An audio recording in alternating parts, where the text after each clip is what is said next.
You're getting a sneak peek into the latest Ken Burns series called Emancipation to Exodus. That will be an 8-part series taking a look at emancipation all the way up through the Great Migration. And David told me nobody has had a chance to see any of this quite yet, and this may in fact be the earliest screening they'd ever done. So we're really excited to give you a peek into what this is, and also excited to do this here in Savannah because so much of the history of emancipation actually started right here. David, before we jump into the first clip, I just want to ask you where the idea for this series came from and how did you go about making something like this? Yeah, thank you, Pamela, and thanks everyone for coming. This is an idea that Ken Burns, I think, had as he was finishing the Civil War, and then he felt like there was another chapter to this. So it's taken him this long to get around to doing it, but he presented it to us as an idea where we would start with the emancipation and understand that, and then segue into Reconstruction and follow the Black experience across the end of the 19th century up to the beginning of the Great Migration, but not including the Great Migration. And so we were excited to do that. We were feeling like it's a period of history that is not often told. I don't remember learning much of what I discovered as I had gone along with this production, which we got into about 18 months ago. And it feels very timely, and it often feels as though it was purposely told incorrectly, which is something we'll wrestle with across the series. And so just a little bit about our process. When we decide to take on a movie, we might be in the middle of another production, and so we'll finish that, but we'll begin reading, we'll begin understanding our subject matter. We may shoot some interviews, and then when we turn our attention in earnest to that production, we spend years until we even open an edit room. So where we are in this production is we have shot between 25 and 30 interviews. We've written the script for the first 2-hour film and the second 2-hour film of the 4. And as Pamela said before, I've never presented anything so early in the process before, but I love the process and I love this as subject matter. So I'm eager to discuss it with Pamela and to take questions. Well, I have brought our 3 clip reels. I think we'll shortly roll the first one. The first one is kind of a 30,000-foot view from some scholars about the idea of freedom and what that might have meant to people in 1865 after the Emancipation Proclamation and at the end of the Civil War, what that would have meant to the 4 million enslaved Black people, some of whom had already self-emancipated and many who were going to be emancipated at that moment, and many more who were not even aware that they had been emancipated. And so the first reel is about that. I'll set up the others when we get to that later in the conversation. Yeah. Well, go ahead and take a look at Miss First Clip. How did you manage balancing all of these ideas at the same time to create these different projects? Well, we're very much in the midst of this, and so a great luxury of working with Ken is that he can create the resources so that we have ample time to do all the learning that we'll need to bring our subject to life. And I think that means we can start out by reading and trying to get our arms around the story, and also shooting and making as many contacts as we can and getting people to help us understand the story before we even start writing. And in the case of this film, we are imagining it as both a top-down look at this complicated history and a bottom-up look. And it's not too challenging to find the major actors who had agency in this, who are coming from top-down. We can look at Abraham Lincoln, we can understand that he was anti-slavery, but he had to have an evolution toward the idea of emancipation. But it's the challenge of trying to do the bottom-up piece of this and to represent the stories and experiences, all of which are unique and different, of the 4 million people, Black people living in the South. Almost none of them were free at the time of the Civil War. And so how do we bring them to life? How do we render them in 3 dimensions? There are memoirs. There are accounts in the Freedmen's Bureau records. There are places that we can look to find them with the help of the contacts that we've made. But it's a real challenge, and it's a deep dive. But for us to understand this history, we want to represent that breadth and depth of those experiences. And so we are in the midst of that. As I said before, we've written about 2 of the episodes, and characters are springing to life from the bottom up, and they come from the ranks of ministers. There are fighters, people who are going to take that plot of land that they're given and turn it into something successful. And a lot of them don't have sort of extraordinary stories in that they're not getting coverage from the media, let's say, but they are ordinary stories that are extraordinary. And I think that's what we're most eager to bring our audience are as I said, a depth and breadth of the lives of the people that were emancipated at the end of the Civil War. So once we get that under control and we can write the script, something else is happening simultaneously. We have a producing team, people we work with for years. We don't outsource any of the archival research, but that's really what we become, as a research library. And our team of people go out and they try to find the visuals, the images that will help us represent these stories, and they can be found anywhere, in people's attics or at the National Archives.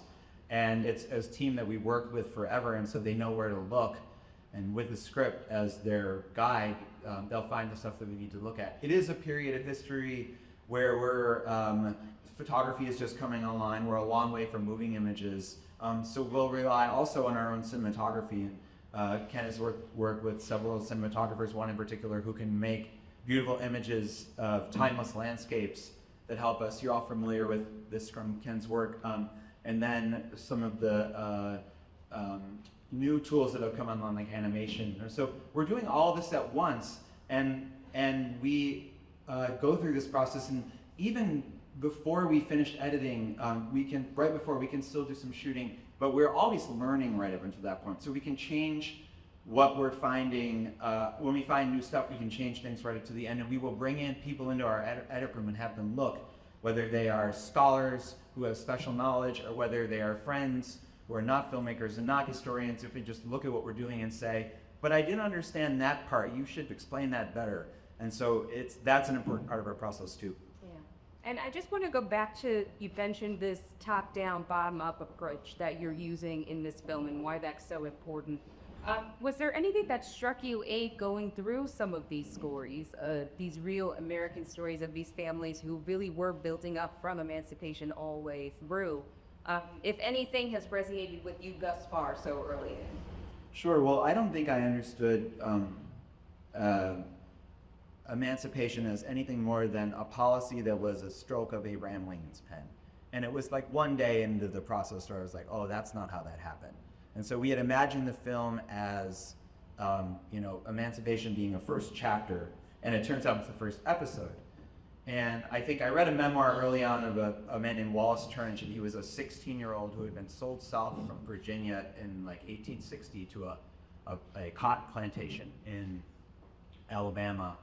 And he gets tired of this situation, and he is threatened with the whipping, and that evening climbs the fence and attempts to escape. And he gets some miles down the road, gets a little lost, gets hungry, gets tired, and turns around and goes back. And I'm reading this and going, oh no, that's going to be the end of Wallace Turnage. He returns to the plantation, he is whipped, and he is sent back out into the field. And I think what he discovers is, I have a certain value, and so therefore I will not be killed for what I just did. And he makes 6 more attempts until he reaches Union lines, and then he becomes a part of the Union Army. And through his story, you understand that black people, in many cases, emancipated themselves. And when they had the opportunity, they joined the Union ranks and they fought on behalf of the Union. And so then at that point, I began to understand that there was a pressure that was being applied on Lincoln to make the decisions he did. And there was an evolution. There were people in his cabinet or at his administration that applied pressure. There's a man named Robert Smalls, who some of you may have heard of from up the coast in Charleston. He steals a boat and brings it out to the naval blockade and turns it over. That applies more pressure on Lincoln. These are people who would be willing to help us, and this is going to be a war of attrition. Wouldn't it be great to have 400,000 more soldiers fighting on our side? So I think that's one of the things I woke up to, is a young man, 16 years old, could feel that he did have agency to make a change in his life, and then he could help emancipate others through joining the Army. I think that's a good place for us to probably start to transition into this next clip and talking about emancipation and in Special Field Order number 15. Go ahead and set this up for us a little bit. Sure. After General Sherman finished his assault on Atlanta, he turned toward Savannah, as many of you probably know, is Sherman's March. And as he went along, and as were the orders, he collected or invited into the 4 columns the self-emancipated or liberated black people. So this would be late 1864, November of 1864. By the end of this 225-mile march, thousands of now liberated black people have joined the march. And along the way, they are helping with foraging. They are telling these columns, go left here, not right. They are warning the columns where Confederate skirmishers are hiding out. And their ranks keep growing as the word spreads that they are welcome to join these columns. And so by the time they get to Savannah, it's a refugee crisis because the ranks of these columns are twice as big. And Sherman wanted to travel light, and so they did not have wagons following them with rations. It was, we will figure it out as we go. And so at the point where they arrived, Secretary Stanton came down to see Sherman to talk about what should happen next. Let's talk about land. So for a brief moment, it seems like this promise may deliver something as far as what Garrison was asking for, which was land. Land equal freedom.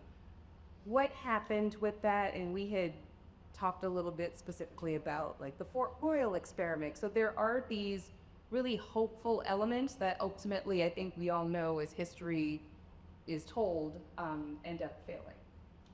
Yeah, we go back a couple of years from this moment to late 1861 when the Union Navy arrives in Port Royal and the planters flee the Sea Islands, and what's left are 10,000 enslaved black people who are now not citizens of the United States, but they are free. And so that is the first place where we take on an experiment in Reconstruction. And schools are set up, and that's a project that really flourishes across the South. And there's an attempt from missionaries in the North, and in some cases the military, to try to have a civil society that works. But the big question is land, and down come missionaries from New England who are the children of abolitionists who are bent on seeing this project through. A lot of them become supervisors of cotton plantations. You need to get that cotton out of the ground and sold to help fund the Union war effort. And over time, as we get into the towards the mid-1860s, you can see that their priorities change, and maybe it should take some time for black people to become ready to own the land, and maybe instead, with my investors back in New England, we should buy this land and we should own it. And to me, it's a moment where there could have been a decision to have a fulsome Reconstruction, a version of it that looks maybe more like a Marshall Plan of the end of the Second World War. And that's sort of not what happens. Flash forward to this moment. What happens with Special Field Order number 15 is that Lincoln is assassinated in April, and President Johnson has a completely different idea of what Reconstruction should look like. And so even though local people like Ulysses S. Houston have begun plotting out whole communities on these islands here, suddenly the land is grabbed back. And so I think that what it says is that we were never fully committed to a Reconstruction that would reconstruct the South.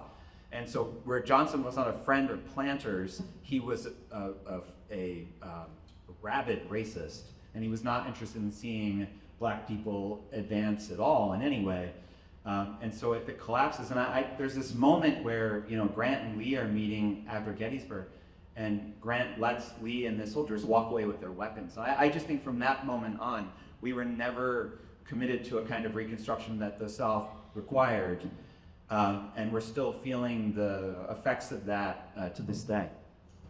And you're gonna have to wrestle with all of these moments where it's this arc towards hope and hopefulness, and then ultimately the betrayal that happens on the other side of it. I'm just curious how you all are thinking about handling that as you're kind of putting the story together.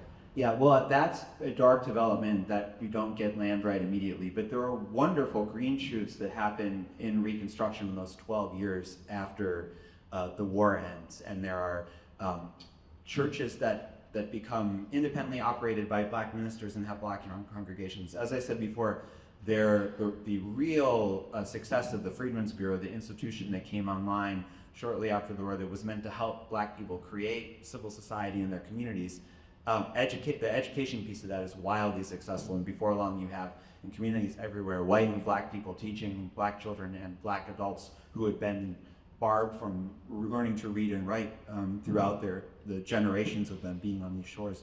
And so you see families like the Montgomerys in Mississippi who become, the third wealthiest landowners and eventually create a town called Mound Bayou. So there are real successes. It's just that, as Charles Sumner said, what the South committed was a kind of state suicide. And that federal intervention, when the South gets tired of that and the North gets tired of it as well, and it retreats, a lot of those green shoots get stomped out. But many of them persist in many ways. And so what we're trying to do is follow those threads and get them up into the 20th century and see the fight that continued in the art that was created out of dire circumstances. The women who create the quilts in Gee's Bend, that came from the winter being a little colder than usual, and we need to find those bits of cloth and make something that can keep our families warm. And so we're looking for individual stories that will help show how Reconstruction did flourish in many communities, and also see the echoes of that up to the present. So let's get into Reconstruction and the hope that is there and what some of these historians told you about in the interviews. Yes, I have preempted a little bit of what you're about to hear, but this is another reel that's going to talk about what Reconstruction looked like after the war ends. David, you said earlier, Reconstruction arguably is probably the most Misunderstood portion of American history. I know personally there's a lot of the Reconstruction era that I've probably learned myself just in the past decade or so, but what part of telling that story, focusing on that period of time, was you most excited to do, and how do you plan to show what was built during Reconstruction? Some have said that what Ken does really well is a kind of emotional archaeology. And you move up in your seat when you hear these stories and they touch you in a particular way. And so I think it's through the stories. There's a great story from Nashville, Tennessee about Fisk University, a school that had been started by the Freedmen's Bureau, and it was really scuffling after only a couple of years because the interest in keeping it afloat began to wane. There were other problems. There's an economic depression. There's a fatigue around the idea of Reconstruction. But these kids who had just started college and had in some cases been enslaved only years earlier, certainly their families were, they joined the choir at Fisk, and as the college is collapsing and running out of money, they go on a tour of the North. And they sing the songs that their choir director, who was also the chief financial officer of the college, had. They were standards that white people in the North would be interested in hearing. But at some point along the tour, they'd start singing the songs rearranged that their ancestors and they themselves would have sung in the fields while they were enslaved. And they just bowl people over. And at Oberlin College, at a conference of ministers, they do this for these ministers who then start writing home and going up to them and saying, would you please come to my upstate New York church? Would you please come to Brooklyn? Well, by the time they get to New England, they had raised enough money to save this college, which was in dire straits. And so I think we can get people interested through telling those types of stories and using the diaries of Ella Shepard, who wrote in detail about what this experience was like, to get people to come to the history. At the same time, we want to do the nuts and bolts of it too, and we want to have a fact-based account of these times, and that has to be central in it. It can then be something that we'll feel something about, but can also be taught in schools. And you hear Lonnie Budge talk about the importance of the Black church as well at this time. The Black church does come a lot in a number of different projects, but how are you looking at showing that here during Reconstruction and the political power that it really creates? Yeah, again, I mean, Black people worshipped, they worshipped faiths that were connected to their ancestral roots. They worshipped Christianity. They worshipped alongside their enslavers. And when Reconstruction happens, it's often ministers who are coming down from the North, Black ministers, or free Black people who had become ministers who take on erecting these new congregations. And so, as Lonnie Bunch says, those are the safe spaces where you can learn to read and you can learn to write. But often from those churches spring candidates for office. And so in this state is Henry McNeil Turner, who's there at that Constitutional Convention in 1868, and he's helped writing the laws, but he's also seeing that he's not getting a lot of cooperation from the white members, the white delegates who are there. And so he extends an olive branch, but then learns he's got to be more feisty if he wants to get done for his people what they need. And so he goes out and he invites as many Black people to join the AME church, and he starts congregations all over Georgia. So now Black people have a place to worship, but that's also a growing political network. and they're tied to the Republican Party because the radical Republicans are the ones who are pushing a robust Reconstruction. And so the church is central both for faith, both for safety, and also for politics. And so we'll tell other stories too. Those are easy to find because the church was so prominent. And so you have all of these great things that are happening. Black people are making many advances in many different areas, and that triggers backlash. So at the end of Reconstruction, how do you plan to handle the stories of the racial violence that this all ended up triggering?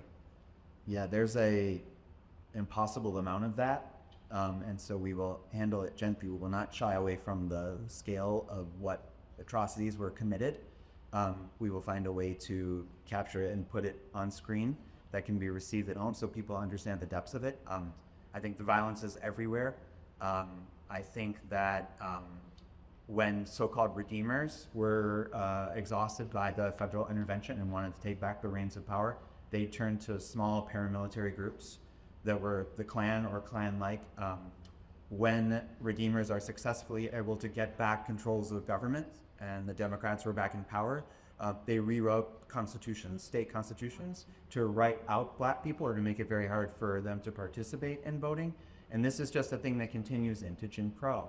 And it is in the mid-1870s when the North gets a kind of fatigue, as I've said, around this project of Reconstruction. There's corruption in the Grant administration, people are losing money, and they kind of give in. It's not, the commitment ends there. And so it first happens as a kind of physical violence is widespread, and over time it becomes written into the Constitution, and it's the documents that allow for Jim Crow to take hold. This feels so remarkably well timed. I'm sure that's not the first time that has happened to you in working on a film and working on a series, but what are you most excited to present with this at this period of time that we're in?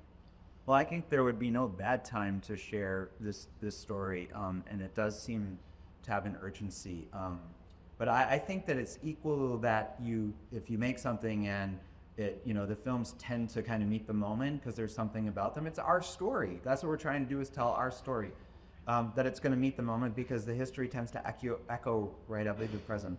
And this one is no different. I think also the filmmaking is really informed by the times in a way that I didn't fully understand. That, I'm consuming the news and I'm talking with people and I'm watching what's happening in spaces that are echoing that history. And then I'm thinking about that as I'm trying to get this down on the page. And so I don't think it's just that we're racing to get the film out so that, and again, we can't shortcut our process. It has to be the process. But to meet the moment right now, we're also absorbing everything around us. And I think not directly, but indirectly putting it into what we're making. What do you hope for audiences when this does come out in a bit? What do you hope people take away from the series once they're finished with it and have had a chance to sit with it? I think, as I said before, that it's complicated how this was taught. And I think, the idea of a lost cause comes immediately upon the heels of the Civil War. But what I've come to understand is across this 20th century, the depths of the effort to control this narrative in a way that favors the South and the Confederacy. And, I see that in, there's a prominent University of Georgia professor who spent 50 years publishing articles, editing magazines, writing textbooks, and teaching a version of this that suggests that it was ignorant black people that stumbled and caused Reconstruction to fail. It was white Northerners that came down and had their own agendas and took. That's an inaccurate and not complicated history. And it was these textbooks with that information that was taught in states everywhere across the 20th century. And so the academy was invested in that. And so, there are historians like Eric Fauner who decades ago started really doing a deep research of this. And then even before that, of course, there's W.E.B. Du Bois, but nobody was listening to him except for people whose ear he already had.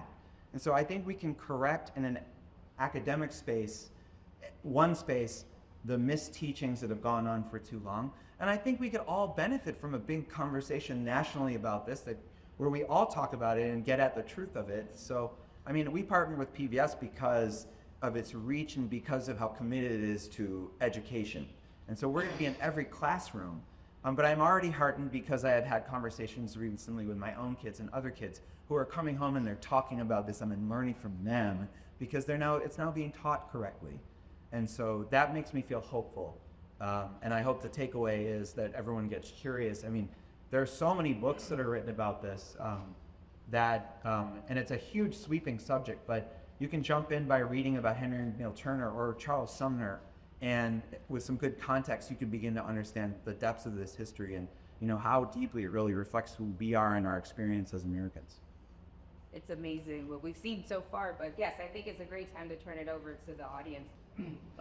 Fascinating presentation. Thank you very much. The Smithsonian right now is being pressured to rewrite history.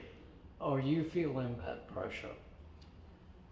We are not, and again, that has to do with PBS and the independence it affords us as storytellers and the support that it provides, even in the face of the Corporation for Public Broadcasting being canceled. But it just seems that we should all be shouting at the top of our lungs to make sure that institutions like the Smithsonian and PBS and NPR and global outlets that tell the story get the support that they need. I think it's all we can do is say that we demand an accurate telling of these stories. As we all know, that the victor is who writes the history. So is that, as you just mentioned, about the educational aspect of it, how it's being taught in American schools, is that going to be part of the story itself on the screen? Yeah, we'll, as best we can, try to bring the film up to the present. And so we'll talk about how in popular culture the lost cause mythology grew roots, and it stayed in the foreground right up to the present. We can talk about how we erect the statues that we do and who we celebrate and who we do not.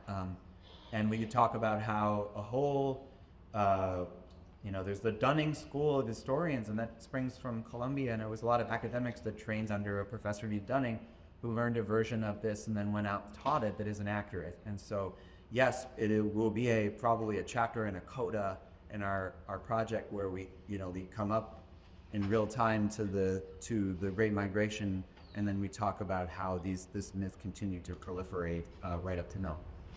I have a question on the field order number 15 piece, which is oddly enough something that I learned about a year or so ago, and has to do with the massacre at Ebenezer Creek in Effingham County, not far from here. And I always wondered as a child, why was 40 acres and a mule even, why did it have that be? How did that ever come together? And there I learned that it was because of that massacre. Oh, I think that's a very important thing for people to realize, because the number of guests was always questionable, but we think it was over 200 people, women, elders, children, who drowned. And in that was a great outrage, a great outcry from the public that led to the conversation with Abraham Lincoln, the president at the time. It was in the New York Times of that day that this had occurred. And I think it's a very important piece of history to get to miss. And as far as the people that you're working with, I hope that they are including information about Suzie King Taylor because of her role in the Civil War and her work toward emancipation all through her life. A very key figure. And it's not just because she's from Savannah. That's not Sullivan State. I just think that there were probably more Suzie King Taylors that we know, that we don't know about. That's my comment. I just would like to make sure that those two things are included in the history for people to recognize. Thank you. You'll be pleased to hear that Suzie King Taylor does have a role to play in the first episode of our series. You'll also be pleased to learn that we will give a treatment to Ebenezer Freak and the role that it played in inspiring the meeting at the Green Meldrum House And to add on to that, is it part why Secretary Stanton came down was to understand what role potentially Sherman had in the massacre and whether it is they could identify a culprit in ordering the pulling up of the bridge. I won't get into the details for those who don't know what that is, but it was a moment that led to the meeting that took place at the Green Mountain House. But Sherman was also looking to find a way to keep any more refugees from gathering behind his columns. He wanted to turn north, and he wanted to be light on his feet. He wanted his columns to be light on their feet. And so Special Bid Order Number 15 and giving away that 40 acres and a mule, the idea was that they could give out land in 40-acre parcels between Charleston and Jacksonville from the coast and 30 miles inland, and that felt right. And again, it was Johnson who remanded that. But it was complicated. It was meant to be an answer to Ebenezer Creek. It was also meant to get those refugees out of Sherman's columns. I'd just like to know, how many of you have heard about Ebenezer Creek? That's a pretty good amount in this room, which I'm proud to say. As a Savanian, we know this story, but the rest of the country needs to know the story of Ebenezer Creek. So thank you very much for addressing that. So far, we're hearing mostly about the South. Do we talk about how it expands outside, like once emancipation happened, things that happened for the Black community elsewhere, like the first Black high school, public high school that was for Black people in Washington, D.C. And then there's like the stories of people, I don't know if you ever heard of Fine Ford in Colorado, who migrated out there and ended up becoming the first Black millionaire. Are those stories that you guys are looking into to tell the show, like those things that people may not know? Because I didn't even know about Barney Ford until I moved to Colorado. That's a great question. While our series cannot be encyclopedic, and we would love for it to be, yes, we will follow, a migration. I think we think of the Great Migration as the moment when Black people began to vote with their feet, and of course that's not true. Black people were moving around the moment they self-emancipated, or all across as soon as they were free. And so we will cover the exodusters who moved to the Midwest, or the all Black towns that rise in Oklahoma. I found a story just recently of a Mississippi man who heads out to Los Angeles and is able to buy some land immediately, and he starts a newspaper and he writes back to his community in Mississippi with these kind of dispatches from California, and this is around the late 1890s, and he's saying, I've been very well received out here. I'm going to get into politics. I bought some land and I'm publishing a newspaper. You should come out here too. And so people reading this followed him out there. A decade later, the pieces have taken on a different tone. We're not as well accepted. Now that we are in greater numbers, we're not as well appreciated anymore. Nobody would like us to be in politics, and nobody wants to sell us land. And so, yes, you will definitely get out of the South. We will also invite a conversation of why the Great Migration happened, and we will see families on the cusp of that, but we may not set up in Chicago or New York or other places that people went to in droves. But we can talk about why it is people wanted to leave in those numbers. Why did you call it Emancipation from Exodus? I just wanted to know that. Great question. I think for the alliteration. When we make a movie, it's often about a figure like, let's say, Muhammad Ali. And so then why would you call it anything but Muhammad Ali? Because we know who he is and we're going to come to the broadcast. And so we come up with some clever title, and then PBS goes, yeah, that's great. We'll call him Muhammad Ali. And in this case, it's so sweeping and it's not obvious, and that has a real poetry, but we will wrestle with whether to call it that probably to the end, because people might come and say, I can't wait to see the part about the Exodus when everyone goes north over the next 75 years. And we're like, oh, no, that's not, you'll have to look at another film for that. And so, but I do love the poetry of Emancipation to Exodus, and it's almost biblical, and it really rolls off the tongue, and I hope we can call that, and we'll try. Great answer. Great questions all around. Thank you, everyone.